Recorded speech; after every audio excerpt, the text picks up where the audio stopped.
To set password on any application on the Samsung A07, you can only do that by using a secure folder. There's no way to actually set password on one application. You have to actually create a secure folder. So how it actually looks, let me show you step by step.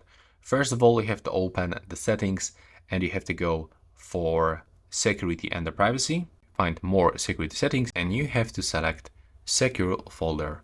Now we have to scroll all the way down and click continue. Now we have to grant all of those permissions into the secure folder, and now we have to wait for the creation process. Now we have to select a log type for our secure folder. So in my case, I want to use pattern, the same actually that I'm using for my screen lock because nobody actually knows this.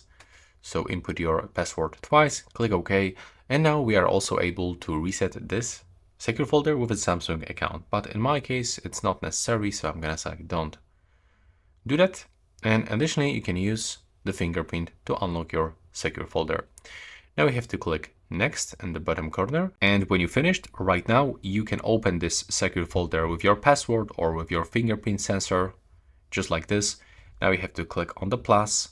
And right now we have to pick this application, for example, the clock application, and click add. But you have to also remember that in this case, it's gonna also automatically copy this application. So you have to actually log in to the same account on this application because right now, take a look at just a short example. If I'm gonna open the Gmail application outside the secure folder, I can find here my Gmail application. But if I'm gonna open the Gmail application inside the secure folder, then it will be without any account. There we go. So we have to actually set up your account one more time, or we can use two different accounts.